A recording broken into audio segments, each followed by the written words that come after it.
I think the poet or the filmmaker or the musician, the poet must not avert his eyes. You must not avert your eyes. This is what is coming at us.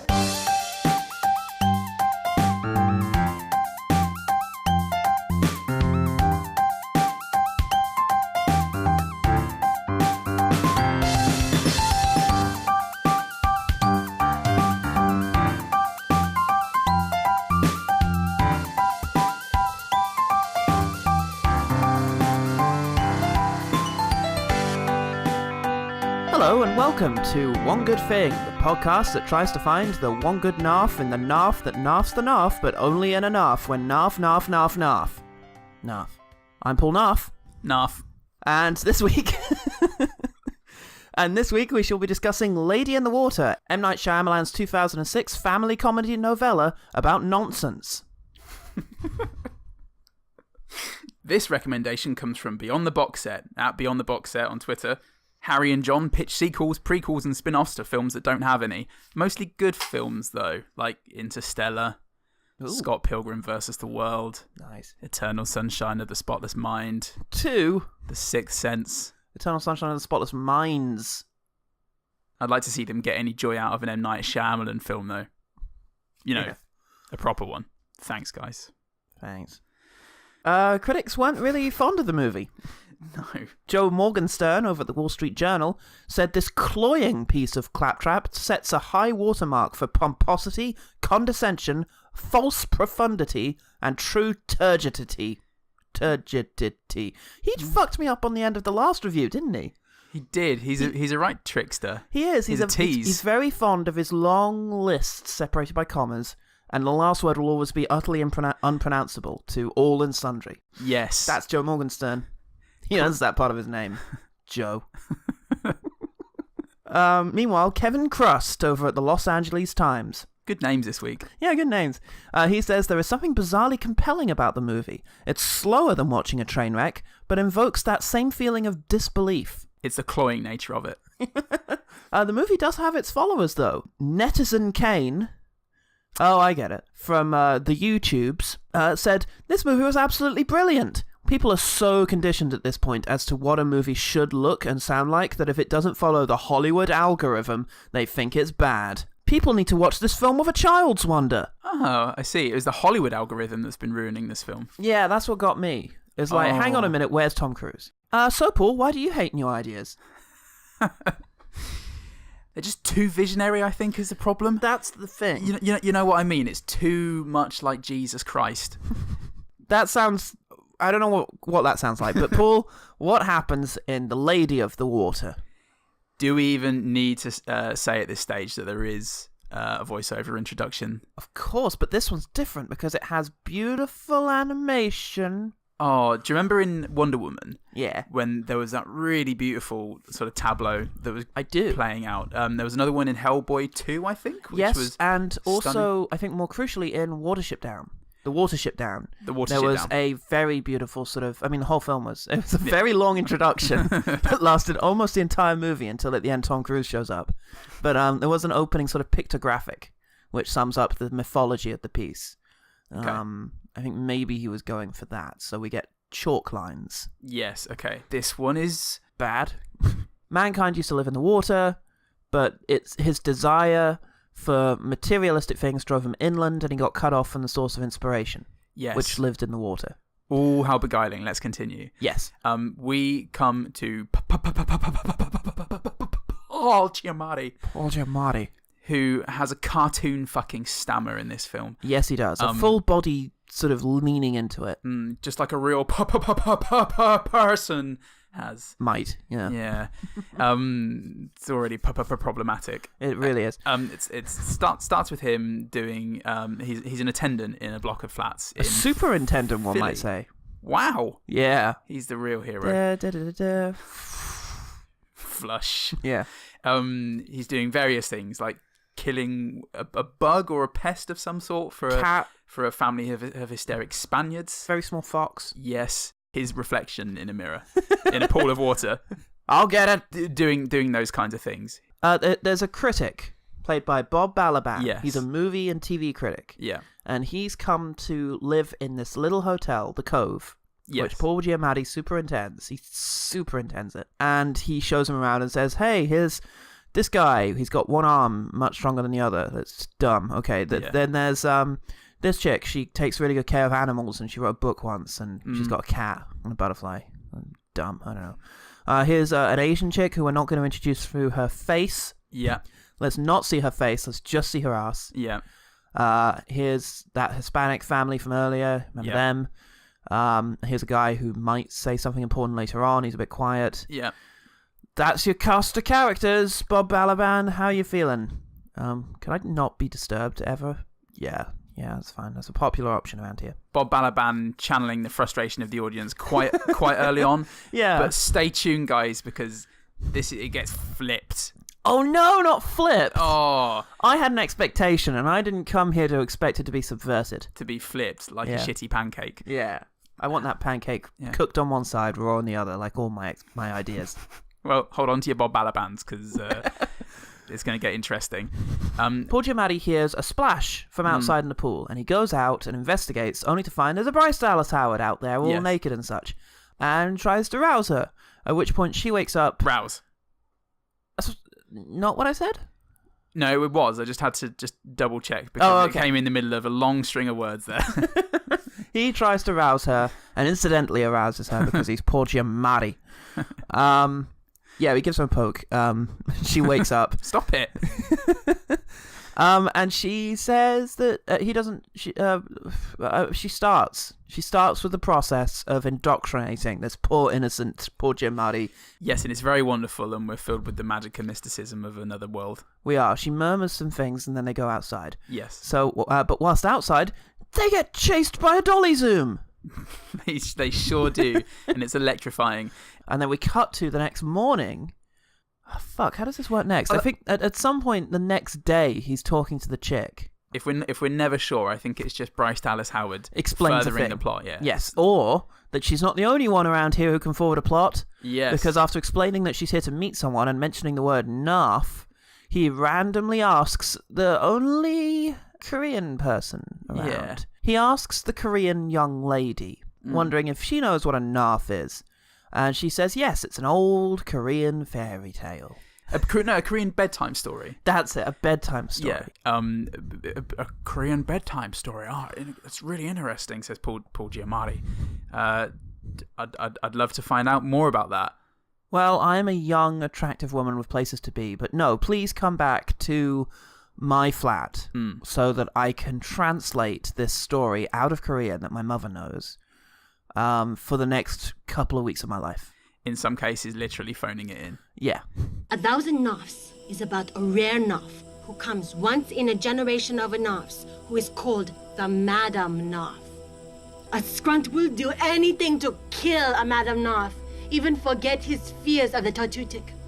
You might break the rules for that, Mr. Hill. Yeah, so it's basically the rest of the movie is now him going from Bryce Dallas Howard to Korean woman in order to get more details on this story.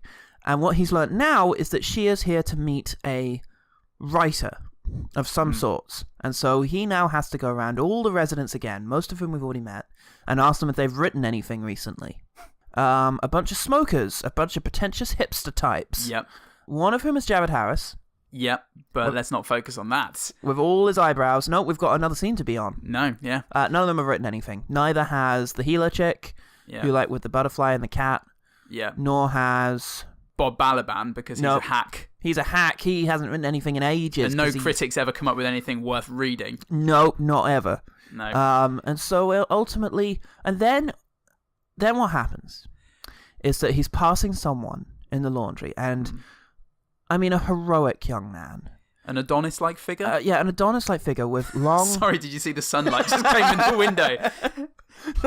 Our room lit up. I hope you can hear it. The very thought. The very precursor to the mention of. This man, because he's got flowing locks, dark skin. Yes. He's got his shirt open just a little bit, showing off just a little bit of what might be a peg. Yeah. And a hero swagger. A hero swagger. And he's got a beautiful spiritual thing around his neck, right? Or is it... I think he has like a choker, like a beads. I think beads. That's a very spiritual thing. Yeah, absolutely. And and he's very at ease with himself and everyone around him. Yeah. And he passes Paul Giamatti. And he's like, I'm a brilliant author. Oh, I'm looking for... Oh, no, that's not even fucking it. No, he passes him. Yeah. He passes him and he's like, oh, hey, my desk lamp is still broken. Oh, I'll come fix it so that you can continue working on the novel you're writing. Yeah.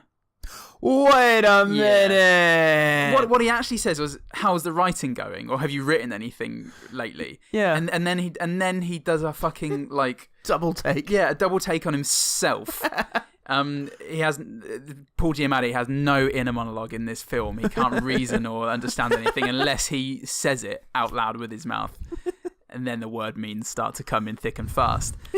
He does. It's not the only time he does this in the movie. No, it's not. When he only figures something out once he said it. Yeah, he has what's the opposite of an echo chamber in his mind? He has an isolation chamber in his mind. Hello, a sensory deprivation tank. Is anything here? No, okay. I guess I'll just keep going then. Oh, wait, what? I thought I heard. Nope. Okay. Paul Giamatti. But if Paul Giamatti has a monologue in the darkness, does anyone hear it or care enough to film it? Probably not. So, as you may have guessed before you even heard what this film was about, M. Night Shyamalan, the director of the film, plays the brilliant young author whose destiny is to write a book that will influence a president. Yes.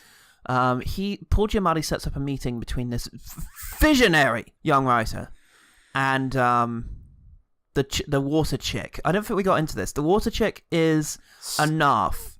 Yes. So she is a water nymph, basically. Yes. NARF is Korean for water nymph. Yes, that's actually a fact that you can take to the bank. So far, we know NARFs, which is a water nymph, who want to inspire mankind. Scrunts. Scrunts are evil. They're predators, and they're here to hunt mankind. Wait a minute, Paul. I thought that the enemy of mankind was his apathy and his lack of interest, which is what the NARFs really had to combat. No, they're also giant monsters that look like grass things. Also giant monsters. Always giant monsters. Yes. There are also Tatutics, which we might get into later, which are simian guardians. Yes. Of the NARFs. Sure. The Tatutics fight off what was it? Scrunts? The Scrunts. The Scrunts. The Scrunts. Sorry, the Tatutics fight off the Scrunts in order to protect the NARFs. I think that's what we've learnt. It's very much like rock, paper, scissors. A NARF beats a Tatutic. Yeah. A Tatutic beats a Scrunt beats a NARF. But put them all together. Oh, you get a hell of a band. It's a disco. It's a disco. It's a Korean disco. Which is my favourite dish. Korean. And my fifth concept album. Hi, I ordered the Korean disco of prawns. So amidst all of this, yeah, the NARF, the water nymph, the Bryce Dallas Howard, who in this film is known as Story. Yes. She has a story to tell. Yes. Which is very good. Oh, look at I just got it. Oh, wait. So she's now met her vessel or whatever. Yeah. And delivered her message. And now she needs to go home. You know, the eagle's going to come pick her up. Yeah, so there's that. And is that when it gets to the shower bit? The shower scene? Well, what happens now is he takes her to visionary director/writer M. Night Shyamalan. Yeah. The anti-Bob Balaban, you might say. The anti-Bob Balaban, as I've always said. And his sister plunks her in the shower. Yeah. Because she's better when she's wet, even though when she's wet, she seems to be completely unable to actually say anything. Yes. Yes. that's logic. What she is able to indicate, or maybe what he learns from Koreans, I don't know, is that she needs to now assemble a whole bunch of people in order to successfully get home, and has to do so quickly because she is now poisoned by the scratches, by the scrunt. So they need a guild, a guardian, an interpreter, and a healer. You have to believe that this all makes sense somehow. And a film critic. Oh, no, sorry. No one needs that. No one. So he goes to the film critic and says, where would you expect to find the guild, the guardian, the interpreter, and the healer? And then fully breaking any sort of thing. Yeah, by deciding to be incredibly meta about this whole thing, incredibly metatextual. They decide, and metrosexual at the same time, but that's a whole different matter. Well, that's M. Night Shyamalan's appeal, isn't it? It's pretty saucy. I liked it. He says, look, for the guild, just look for a whole bunch of people who are always seen together. Yeah. Well, there's two bunches of those in the movie, so I guess I'll go for the one that has Jared Harris in it, because why the fuck wouldn't you? Yes. For The Guardian, it's you. Yeah, obviously. Yeah. It's You're you, the main obviously, character. because this script sucks, is what the film critic says. For the healer, look for someone who's got little animals around them. Okay, that would be Butterfly Chick. Excellent. And for the interpreter, oh yeah, we forgot someone. For the interpreter, go find someone who's really good at puzzles. Oh, okay, that'll be Jeffrey Wright. Yes. Who earlier was solving a crossword puzzle whilst his son stared at a cereal box. Yeah, perfect. Twice. Excellent, good stuff. He assembles those people, and they decide the best thing to do is to just throw a party to distract the scrunt. Yeah. And that way she can just get away. It's a foolproof plan. Absolutely.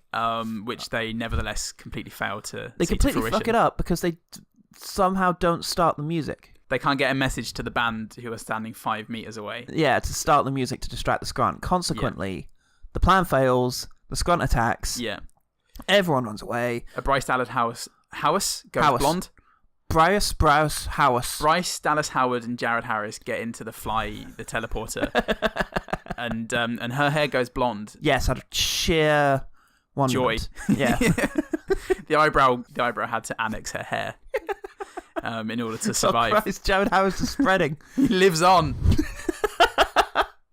So, yeah, and the critic is killed, but no one cares because boo! This is like a moment from a horror movie. It is precisely the moment where the mutation or beast will attempt to kill an unlikable side character. But in stories where there has been no prior cursing, nudity, killing, or death, such as in a family film, the unlikable character will narrowly escape his encounter and be referenced again later in the story.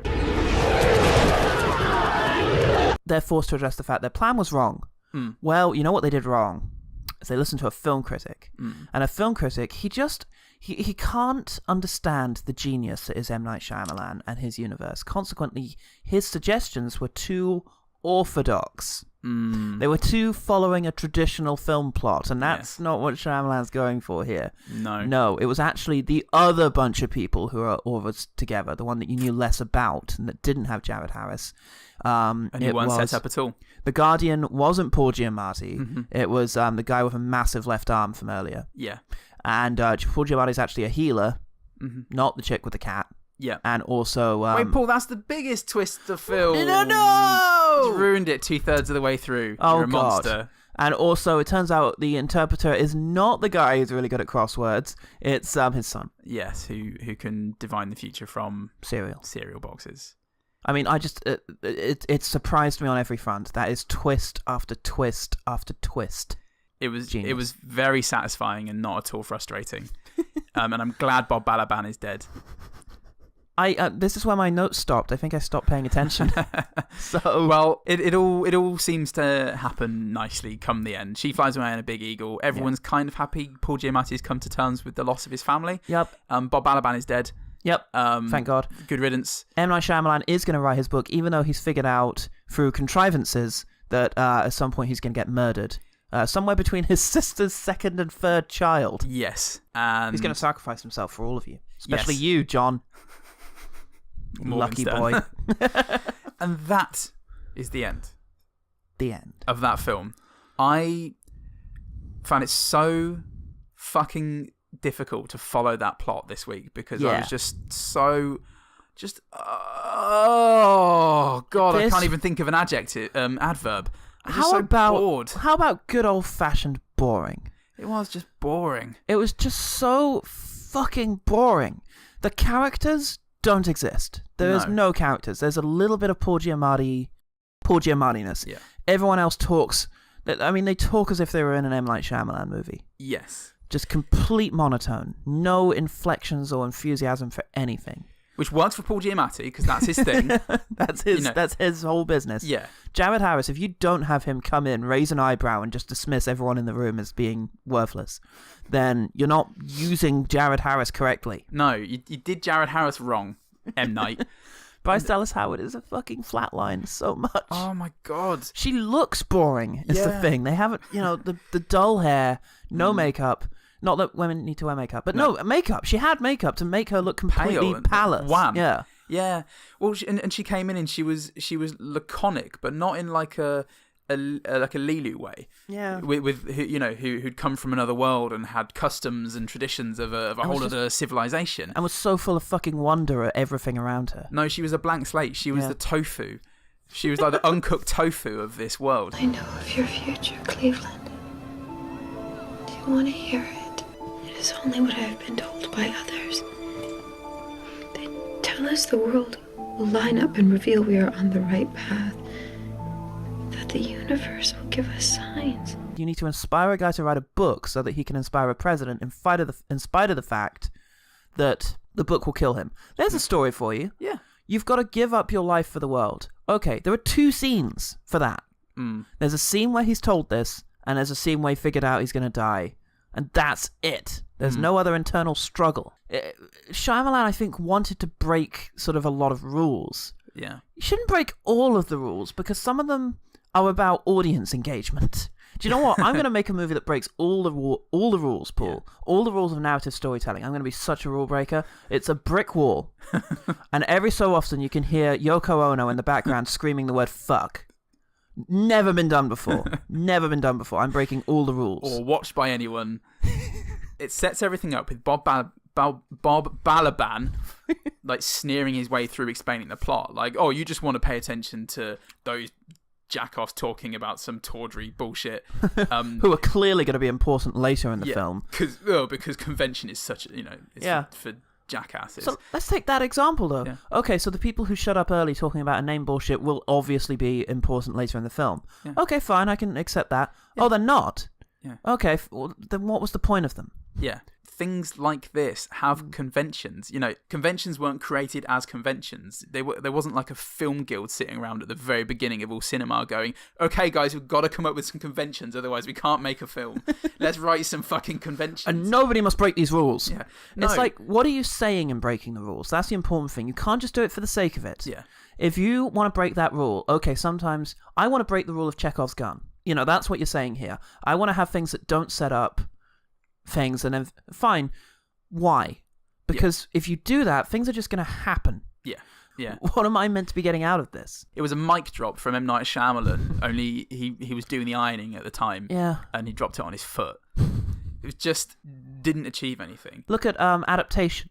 Yeah. The Charlie Kaufman thing, in which halfway through the movie, whilst Nicolas Cage is sort of monologuing in his head, you have Brian Cox's character say, for Christ's sake, don't use monologues in your movies. Pointing out the narrative devices he's leaning on as he's using them in order to tell a story about how difficult it is to be a writer. Yeah. What's this story about? It's about enough. It's about enough for me. Classic. Mic drop that, Shyamalan. Ow. My foot's burning against the iron again. It was a bedtime story that he told to his kids. Yes. That he then later in the film pretended was a Korean folktale. Yes. With, folktales which have a rich history of culture and tradition. Yeah. Not something that he just sort of came up with on the spot to make his children go to sleep. Yeah. He decided to make into a sort of commentary on movies and how people have forgotten how to accept new ideas, which was a common defense he had about his earlier movies when people hated them. Crowbarred that into his fairy tale. Now, did The Wailing do that? Did The Wailing weave a rich tapestry of Korean folklore and horror and modern horror? Yeah. And then go, oh, but anyone who believes in this convention's a douchebag. Suck it. If you thought I was going to make it out of it, then you're just a Hollywood sheep. Yeah. It's having your cake and eating it too. But yeah. I mean, and then eating someone else's.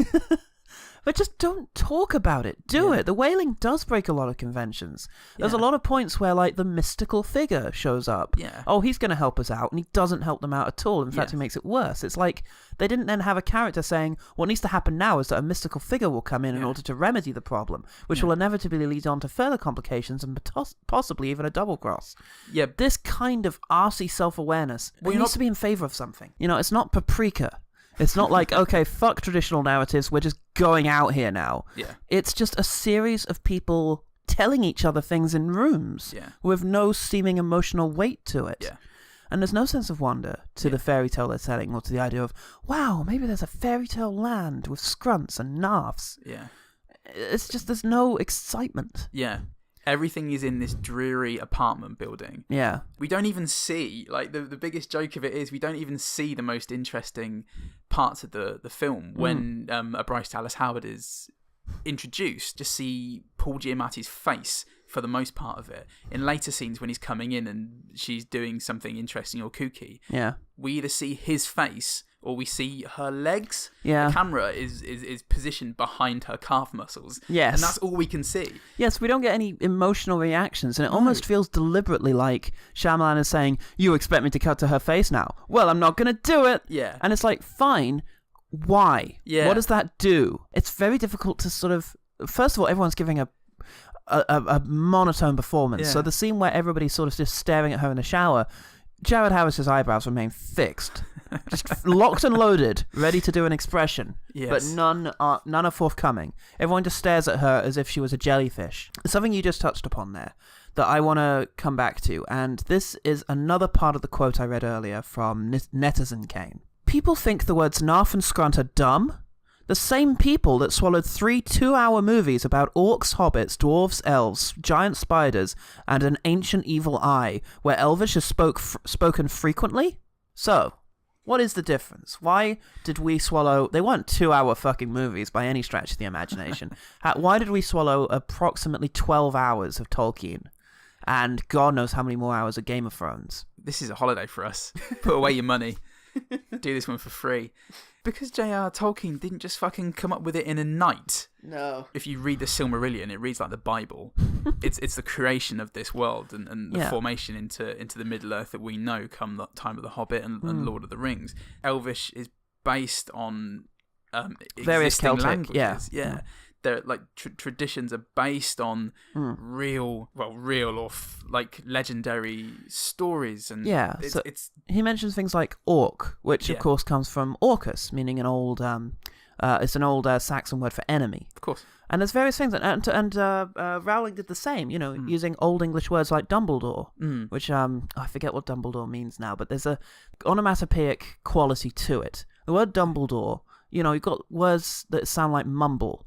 Yeah. Or it's very round, like bumblebee as well. It's got a lovely, charming quality to it to describe a character who is lovely, charming, and very warming. Yeah. Welcoming, reassuring. philological sort of pleasure to be had from... Yeah. An orc, is it's pointy. It makes sense. It does.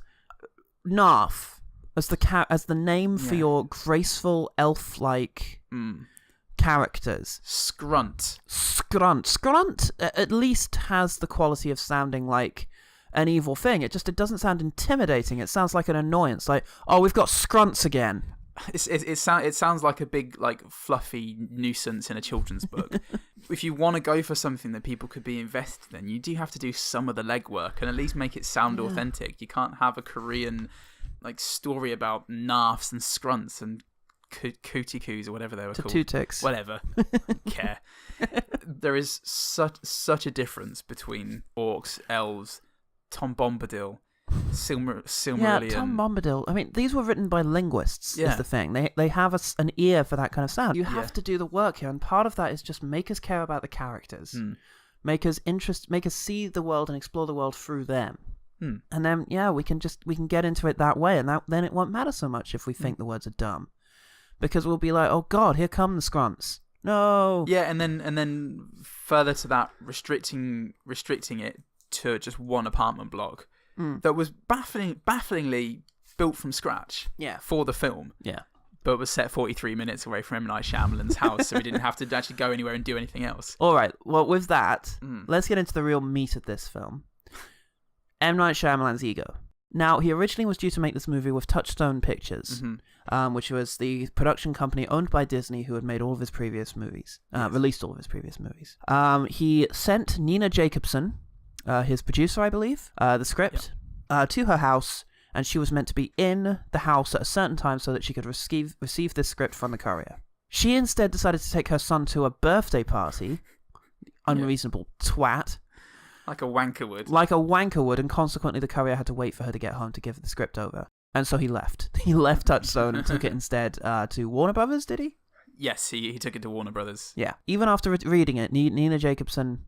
No, she took it to her boss, and her boss voiced concerns and didn't like it very much, but they were still willing to completely fund the movie, but Shyamalan just left and shit all over the studio that had made his last 4 films, and we're going to make this one, saying that Disney no longer valued... In spite of everything. In spite of everything, left and just said that Disney no longer value unique ideas. What a class act. Mm-hmm. And then you have the fact that he based production 43 minutes away from his home. You have the fact that he cast himself as a messianic figure in the film. A brilliant writer with an important message. You have the fact that he made all these decisions purely from the perspective of subverting tropes, almost as if to just get people to make note of him. And then you have quotes like this. He often gets asked about the criticisms of his movie, and he replied, "They've never got me, and I think it's getting worse. I think I'm getting more, influenced by other cultures more, as you could see from the movie. I'm not doing... Sorry. Which movie? Continue, sorry. Which movie exactly are we talking about here? I'm not doing like a straight-up American movie anymore. I've always had a European sensibility to my movies. The pacing is always a bit off for them. Because, Hitchcock and Kurosawa and Stanley Kubrick, they are my teachers. Critics hate those guys. So it could be a little bit of that. There's a little bit more of a cultural difference. Now, that's infuriating. Because he's at this point, I think he's saying this about The Last Airbender. So this is after the reception of Lady in the Water, The Happening, terrible movies by anyone's standards. Mm-hmm. And rather than acknowledge, he says, no, you're not understanding. You're not getting it. You need to have a more European sensibility to things. Go watch Kubrick and Kurosawa, Hitchcock. And then you'll get it. You'll get it. I've seen an awful lot of Hitchcock and Kurosawa and all of Kubrick. Mm-hmm. I don't get it. I mean, I think there's a definite art in bamboozling somebody over things that are like artistically bankrupt by saying you just didn't get it. Yeah. There is very ostensibly one idea per film. Or you could say 2 ideas. It's the premise and then the twist. Because, counter idea. Turns out none of that was true. To say, turns out I just wasted another 2 hours of your life. What? Pointless bullshit. Oh, wow. To come away from like the massive backlash and say that people didn't get it. In M. Night Shyamalan films, the consensus is so overwhelmingly against him. Yeah, it's just Netizen Kane at this stage. He's the only one. Fighting his corner. The problems are obvious. It's not like, I just didn't get what he was trying to do with that. No. It's like, what did he mean by casting Bob Balaban as the egotistical, self-assured, but ultimately flawed film critic? It's simultaneously very on the nose, but also completely hollow. Like, it's very obvious how hollow his intentions are. Like, okay, people need to open themselves up to more different stories. Great, they still need to be good. Yes. You have to take a step back. Why isn't somebody going, well, maybe. You don't even have to be like, hey, have you ever thought that it's your problem? Just be like, look, you've got to make the films that you want to make. If nobody else likes them, then so be it. Yeah. Not like, they just don't get them because you're amazing. You're amazing. When there's no humility whatsoever, it's very frustrating. I think you always need humility. I watch quite a lot of Christopher Nolan talking in interviews.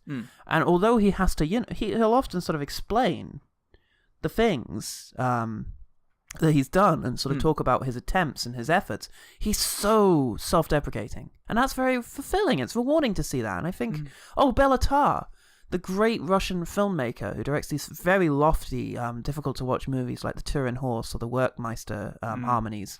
Fantastic films. But he did an introduction to The Turin Horse, where he came out at the beginning and said, it's such a lovely day. You really want to waste your time on this shit? And then 3 hours later, when The Turin Horse finished, he came out and said, I told you. And it's that. You need that in your geniuses, I think. And you especially need it from your hacks. Yes. I don't know. We always say, stand by your shit. Yeah. But for the love of God, know that it's shit. So, Paul, we've been very negative about this movie so far. Yeah. We're the lovable One Good Thing boys. Yeah. I think, how can we justify how negative we've just been over the last however long? We came to this trying to be positive, I think. I think we were ready to maybe get something out of this. I think we've both liked Bryce Dallas Howard and things, and we both loved Paul Giamatti. Yeah. And Jared Harris was a genuine delight. So, like, what? Yeah. Well, the thing is, I've loved M. Night Shyamalan as well. The Sixth Sense is a good film. Yeah, and I really like Unbreakable. Yeah, Unbreakable was great fun. You've seen Split? Split is, so his recent movies, were the ones that people say are his return to form, The Visit, Okay. which is a perfectly good thriller which stigmatizes mental health a little bit. Then you've got Split, a perfectly good thriller which stigmatizes mental health a bit. A bit more. So, a bit more. So, well, yeah, a bit more than that, really. I mean, people with mental health issues are vicious killers. But they're also better than us, I guess. No, that's fair. Yeah, fair Yeah. enough. So I do want to see a redeeming film from M. Night Shyamalan Sure. because I know that he's capable of it. That's Yeah. the worst thing. He's got the potential. Yeah. He just doesn't apply himself where it's needed. I think we would have, in spite of all of our prejudices, we would have been honest had we enjoyed this. We Yeah. really would have. It's just very early on, when the whole like fairy tale thing was unfolding, we did have to turn to each other and just wonder, why don't we care? Yeah. Why is this leaving us so cold? And it's we've explained it to you, all of the reasons, and it's unfortunate. But yeah, there really wasn't much good to say about this, and I think it's actually one of the worst films we've seen.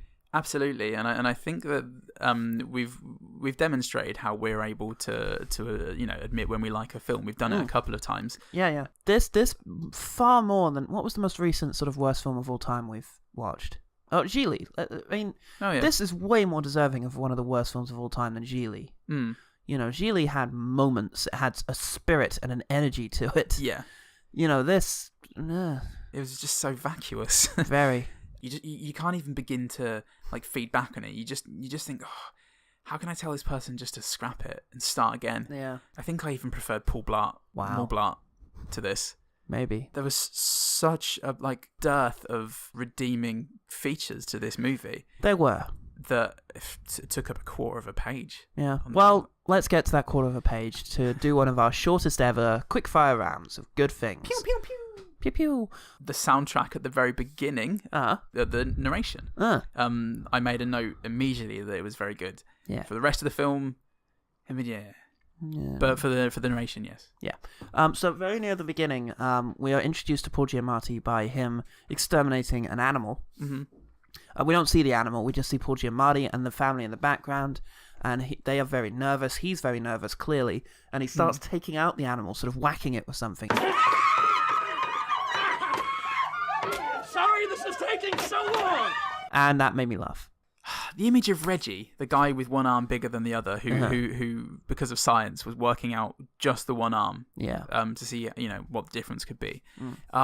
That's a horrifying image of it really is upsetting, isn't it? One man with a large bicep and a skinny one. And yeah, it's like Cronenbergian horror. There was so there's a sequence where Paul Giamatti dives under the water. He gets under there and he's running out of breath, and he's come through to a cave, and he finds that someone has left an upturned glass there, like a regular glass that contains oxygen that he's able to extract carefully. And I really liked the idea of leaving a glass of oxygen at the bottom of the sea. There was there was something quite cool and fairy tale-ish about that. Yeah. And the movie maybe could have used more moments like that. Yeah. I just like Paul Giamatti in general. Yeah. He was allowed to be his usual intense sort of... For the most part. And he wasn't pretending to be a baby. Yeah. I mean, that was intense. That was intense. That was still intense. He was allowed to be that usual self despite this silly film. Bob Balaban had a couple of lines that I quite liked as a sort of cynical asshole critic, and after giving a very long monologue about the things that he should be doing in order to survive the basic narrative of this movie, he says, "Is there anything else I can explain to you during my nap time?" I like that. Yeah. There was a very interesting one, I thought, lovely. in the shower scene. Yeah. No, when they finally get the guild stage 1 around and all the guardians and healers and so on, and there's about 10 people crowded around the shower, all looking down at Bryce Dallas Howard as they're sort of discussing what they should be doing. For the first minute or so of this shot, it's very interesting. It was like, oh, okay, so at this stage, it's more about the group being curious about this nymph and everybody sort of getting a look in whilst they're trying to figure out what to do. But then after a while, the camera started like panning away even from the people who were talking. There was Paul Giamatti and Jeffrey Wright having a conversation, and just slowly, as if the cameraman was falling asleep, the camera panned away from Paul Giamatti's. But you'd still get like an inch of his face on the screen, and it stopped being anything. It stopped having any purpose. It was then just M. Night Shyamalan just just coming aggressively on critics and going, fuck you, trying to enjoy my films. I liked the idea of the red herring.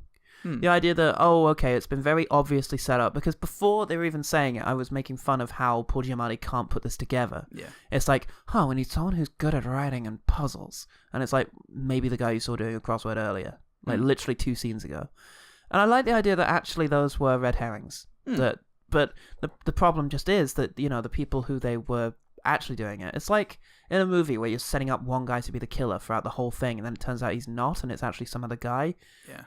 You better make sure you set up the other guy a bit with his motivations and his story. Yeah. Otherwise, it will just be like, nope, it was Bill. Bill? Yeah, remember the guy from like the first scene who delivered the water? Oh, that shit. But it did very definitely set up those guys to be the key figures, and I was quite impressed by the idea that you'd subvert it. It's just, he didn't do it well. Yeah, cool. I thought the band who were playing, who I think were called Silvertide, apparently. Yeah. Probably just friends of him, like Shyamalan. The vocalist had a very cool voice when he came in with I Ain't Gonna Work on Maggie's Farm No More. It was good rock. Sounds punky. Vocals, yeah. And the other was when M. Night's character, the Messiah, learned that he was gonna die young. He actually does a very capable bit of acting. Ooh. He does his own parry when his sister makes a joke about him, and he tells another joke. It's hiding his like fear of his struggle to accept the fact that he's going to die. And there's a very quick sort of change of expression as he tells this joke, where he gives a real like weak smile to his sister, and then the fear then just comes back in full force. It's very good. Good stuff. Yeah. Well done, Shyamalan. Yeah, and I'm done. You're done. Okay, well, the last good thing we should really talk about is a young man, a young heroic man who maybe hasn't stepped up into the limelight as often as he really should do. You may have seen him in Mad Men, in the excellent Lane Price. Beautiful young man. Beautiful young man. You may have seen him in Sherlock Holmes 2, A Game of Shadows. Yes. As Professor Moriarty. Yep. You might have seen him in Fringe. You might have seen him in Fringe. You might have seen him in recent Hammer horror movie, The Quiet Ones. He was excellent in that. Allied. You may have seen him in. And you may have seen him in Lady in the Water. That's right. It is, of course, Jared Harris. There's no wicked man. Some poker just like us made it up somewhere, and here you are speaking it. It needs to be on some t-shirt or something, you ass. No, it doesn't. It just catches on. People just start saying it. That hunk. Jared Harris is a fantastic actor. He's very English. Sort of ginger-haired man with a big old beard. But more importantly, eyebrows that could cut a man in half. Yes. With a withering look. They can make the Queen come. When he gives you a big smile and raises one of those eyebrows, your insides will liquefy. Your loins are sopping. Yeah, absolutely. His voice isn't in it much, but when it is, yeah. Oh yeah. Oh god, yeah. Then you know. Then the rumbling comes. Okay, I think that just about does it for the one good thing. Let's talk about the one better thing. The one better thing. So my one better thing this week is The Tale of the Princess Kaguya, produced by the inimitable Studio Ghibli and directed by the also quite unique Isao Takahata, based on the Japanese folktale of the bamboo cutter. The story also centers around a girl who arrives on Earth from a distant place, on this occasion discovered by a bamboo cutter and his wife, who raise her as their own. Where this film gets it right, though, is having a sense of wonder about Kaguya's origin, a sense of magic and mysticism about her being on Earth, a sense of the foreign in the setting, the traditions of another culture, which, like we said, is one of the reasons that folktales can be so powerful. Ultimately, it's a beautiful and funny film that turns a folktale into poetry, and I can't recommend it enough. Excellent. Brilliant. Well, you might be thinking, okay, so animation is the way you do this. You couldn't possibly do a good modern fairy tale in live action. Well, I am absolutely delighted to tell you about Matteo Garrone's Tale of Tales, a film from a couple of years ago, which is a sort of dark fairy tale movie. It is Italian-led, with co-producers in France and the United Kingdom, so it's a very multinational production. An English-language film, though, starring a whole diverse cast with Salma Hayek, Vincent Cassel, Toby Jones, Joan C. Reilly. Fantastic cast. And basically it's an adaptation of the sort of fairy tales of Gian Battista Basile in the Pentamerone, which is the sort of a compendium of stories of tales, a tale of tales, which contains the earliest versions of like fables like Rapunzel, Sleeping Beauty, and Cinderella. And that's the feel here. Is it's very dark fairy tales. The main framing device is that Salma Hayek wants to have a child and can't, and so she gets her husband John C. Reilly to go out to the sea to slay a sea monster, so that she can bring back its heart, so that she can eat it. She gives birth to, except the woman who prepares it for her, who has to be a virgin, turns out to actually be pregnant. She was lying. Ouch. Consequently, Salma Hayek and the supposed virgin both give birth to completely albino children who have this sort of kinship because they were both kind of born of the monster heart. And they have this weird psychic connection and ability to breathe underwater. That's just one of the tales. There's also a thing about Vincent Cassel trying to romanticize an old woman because he fell in love with her voice. Oh, Christ, there's just so many of these stories, and they're all so great. Such beautiful imagination and cute little details. Yeah. And the world is so fully realized. It doesn't look like somewhere from history. It looks like a fairy tale kingdom. I'm just so fucking impressed with it throughout the whole thing, just watching it, feeling absolutely delighted. I think it's nigh on perfect. It was one of my favorite movies of 2015. That is The One Better Thing. The One Better Thing. Thank you for listening to One Good Thing. Yes, and thanks to Beyond the Box Set for that experience. Oh, God. Do a sequel to that, you pricks. Yeah. Do go check them out and follow them on Twitter at Beyond the Box Set. It's a really cool show, and to clarify for any international fans, I've been told that they're actual nights. As for us, you can find us on Twitter, Facebook, YouTube, Stitcher. My novel Dockhead is available on Amazon, $5.99. Keep checking us out on Twitter. You'll see the link up there. Thanks to everyone who's bought it and is reading it. It's really great to hear from you. Yep. Thanks to anyone who's checking out my reviews on Screen Mayhem. There's one for Annabelle Creation just going up, so check that out. Perfect. In other news, we went on the Video Negative podcast. Yep. It's out already. We were discussing The Wicker Man with Oliver while Dan and Tim were away on holiday. It was oodles of fun, and in doing this, we managed to keep Nick Cage out of the books of the OGT3 man for another week. If you're not already following Video Negative, then you should do that right now, not least because it gets you another 90 minutes of pulls. Yeah. As for us, if you're not already subscribed on iTunes, then please do subscribe. There's just one click between you and eternal pools. And if you haven't left us a review, it's my birthday very soon, so why not go and do that too? It doesn't have to be anything special, just a line, but every review helps us get noticed, helps us spread the word, get more fans. Just everything good. All the good stuff. Yeah. Finally, a correction. Yes. So last week we talked about the music in Gigli. We talked about how out of place it was, and how sort of inappropriate it was to what was happening, which is all very true, definitely true. The thing is, in preparing sound clips for that music in the episode, I realized it was actually really good.